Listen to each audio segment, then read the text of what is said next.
It's time now for our news review segment where we look deeper into one of our stories. EU member states have failed to agree on an embargo on Russia's oil imports over its war in Ukraine.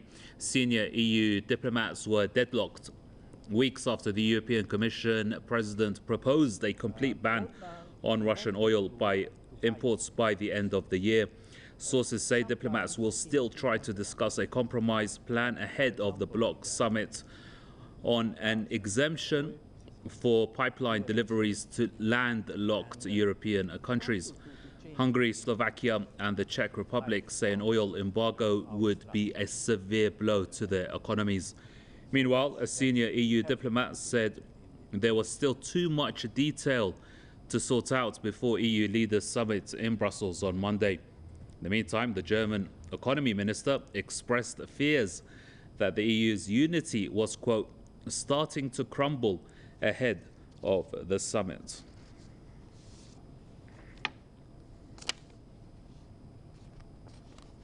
Joining us is Mike Harris, the editor at Veterans Today from Phoenix, and also Tony Gosling, historian and investigative journalist from Bristol in the UK. Gentlemen, welcome. Mike, if I start with you. So we have several EU nations saying a Russian oil ban will essentially crush their economies. Experts have come out and said the same for all EU countries. Is Europe punishing itself here? Well, what you're seeing here really is you have governments who are loyal to the globalist interest that want to see Russia destroyed, and you have other governments within the EU who are loyal to their populations and to the people who put them in office. So what you're seeing is a power struggle within the EU of the globalist interest versus the populist interest, and the governments who want to do the best for their own people, for their own populations. They want to preserve their economy. They want to make sure that people have heating oil in the wintertime, that they have fuel in the summertime, that they don't do without, that they don't damage their own livelihoods, that their own lifestyle doesn't suffer because of the globalists trying to take down and punish Russia. So that's really as simple as I can make it right there, as to what's really going on with this disagreement about the oil.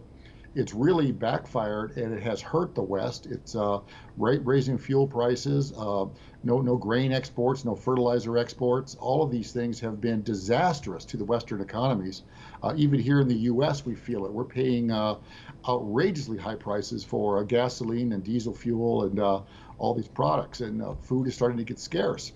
And so you're finding out which governments are doing the job that they're put in office to do to protect their people, and which governments are truly aligned with the globalists and the elites who wish to destroy and have become toxic to their own populations. Right. Okay, Tony, welcome. Tony, you heard Mike's comments there. We don't know what's supposed to come out of this EU summit on Monday, but if an all-out ban is imposed on Russian energy, it's the consumer that's going to pay the price, isn't it? Not European governments. And does that factor play a role in the thought process of EU leaders? Well, no, I don't think that what the people want really plays very much part at all. What we've seen, though, of course, is the three main countries, Hungary, Slovakia and the Czech Republic, all saying that they're simply not going to go along with an embargo on Russian oil. That they're far too dependent on Russian oil. And also, if there was to be an escalation of the conflict in Ukraine, then that would be very close to their borders. They don't want to have a war, particularly one which is being instigated by, particularly by the United States, who was behind the 2014 coup in Kiev, which precipitated this war, which then led to the sanctions. But I think in Europe, we've really got to start thinking about separating NATO out from the European Union. Having them both in Brussels is a bad idea. Maybe one of them should go down to Sicily so that they're not in the same area.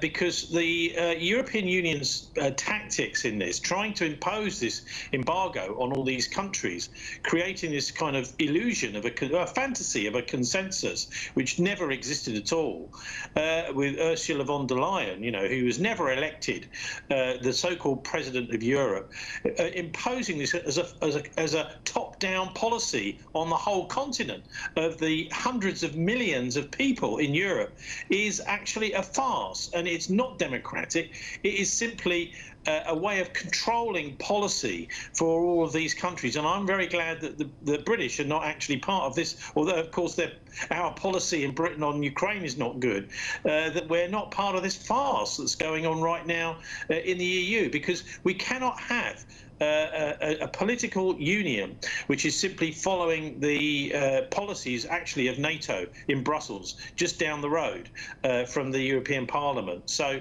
I think also we've got to look at the background to all of this just very briefly. What's going on here is a direct result of Ukraine. It was a provocation by the West, I believe, and the Russians have the documents saying that the Ukrainian army planned to invade the breakaway Donbass region on the 8th of March. And so they preempted that by saying, no, you're not going to do it. These have been provocations by the West, and what we're seeing is an attempt, a rather shoddy attempt, which is really only made so that it works by the mass media here in the West, which is so much behind NATO and these other policies. So when it comes to getting a fuel embargo, I think it's a really good example of why actually the European Union is a kind of dictatorship, really.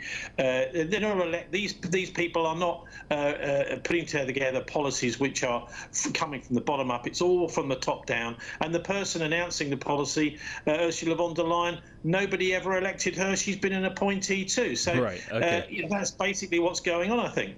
Right, Tony, just bear with me. Mike, just bear with us for a moment while we take a look at some social media reactions to this story.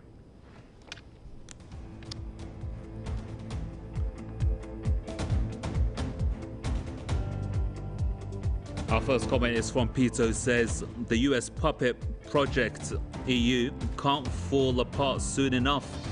It's already caused the great suffering to ordinary people.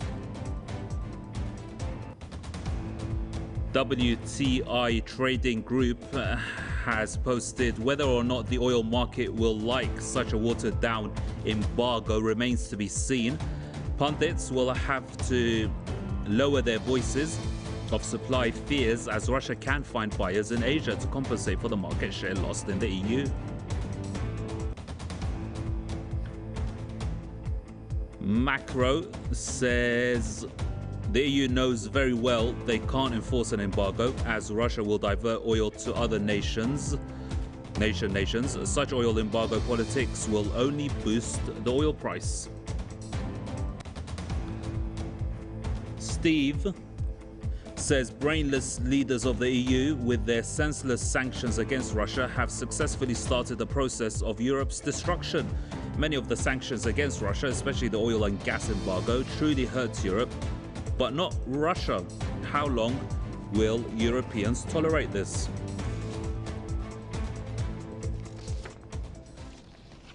Mike, if I can get back to you, you got this post here saying that the US puppet project, the EU, can't fall apart soon enough. I mean, Germany is expressing fears that the EU's unity is starting to crumble. Does this 27-nation bloc lack leadership? Well, what it lacks is popular consensus. And as my good friend Tony pointed out, these people are appointees. They were never elected by anyone. And this is truly top-down fascism being imposed across the whole of Europe here via the EU, where we're seeing demonstrations occurring everywhere. And this has been going on for quite a while with the EU dictatorial attitude. And in my opinion, the EU can't come apart fast enough, because it's not a democratic structure. It's a dictatorial structure. and it needs to be dissolved because the Western civilization is based on individuals and individual rights and the right to elect our own governments. And this EU government has not been elected. They've been imposed. And this was a very clever move by the global fascist who did this. And the resistance that they're encountering is becoming obvious to all right now. And this oil embargo thing is a prime example of how this goes bad. As I said before, the governments that are supporting the needs of the people, the needs of their population, are standing up for their people and their needs. They're not sacrificing their industry. They're not risking their people being cold for lack of heating oil in the wintertime. And they're not dealing, they don't want to deal with the escalating fuel prices. And as one of the social media guests said, all it's going to do is result in higher prices because Russian oil is still going to make its way to Europe. They're going to go out in oil tankers. They're going to do the practice known as lightering, where they transfer the crude oil from one tanker to the next. And they under a different flag, a Liberian or Panamanian flag, then they'll sail into Europe, and the European people are going to buy the same product for a much higher price. And this is not how governments are supposed to function. Governments are supposed to benefit their people, not oppress them. This is right. Europe is turning into a third world government here. It's awful what's going on there. It needs to be ended.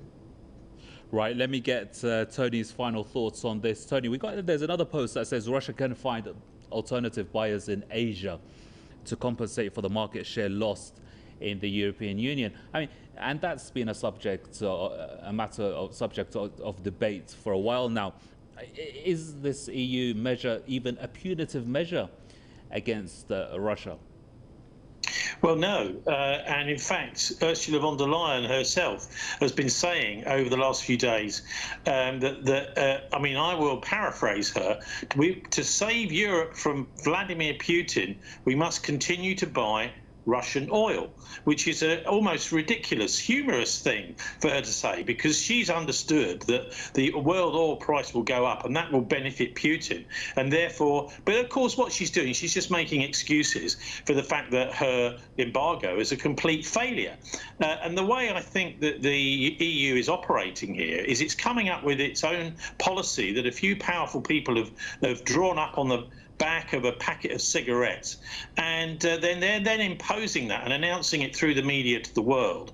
And then any governments that start to push back and resist and say, no, we're not doing that, the EU is trying to use these kind of mafia-like intimidation tactics through very hardball diplomacy to try and bully them into agreeing with the policy that they've come up with in the first place. So I think that's really what we're seeing here, is a kind of it's a kind of the reason why Britain actually left the European Union is because they're just trying to push people around, and everyone is starting to rumble their game. There's also this embarrassing issue of the Ukrainian Nazis. I noticed one of the British newspaper foreign editors was over in Ukraine over the last few days, has just returned, Steve Sweeney. And he's called the failure of the Western media to really acknowledge that these are genuine Nazis that are fighting with the Ukrainian army, as part of the army, as a masterclass in fascism denial. So the really people who are really culpable in the West are those who are turning a blind eye to this fascism and the top-down European Union attempts to impose these ridiculous policies and to do a sort of recursive version of what Hitler was trying to do, which is attack the Russians, and even Napoleon attacked the Russians, and this Russophobia. And I think we just need to get rid of it right now, because it could easily get out of hand in Ukraine if NATO starts to get its oar in there. So, I mean, I think that's really where we're coming from, is complete denial of the fascist aspects of the Western support for the Ukrainian cause, so-called cause, which has been to attack the breakaway republics for the last 8 years, killing 15,000 people in the southeast of Ukraine, a fact which is not acknowledged at all here in the Western press. Gentlemen, thank you very much indeed. Let me thank our guests for their contribution. Mike Harris is the editor at Veterans Today, joining us from Phoenix, and Tony Gosling is a historian and investigative journalist, joining us from the British city of Bristol. That brings an end to another edition of the News Review.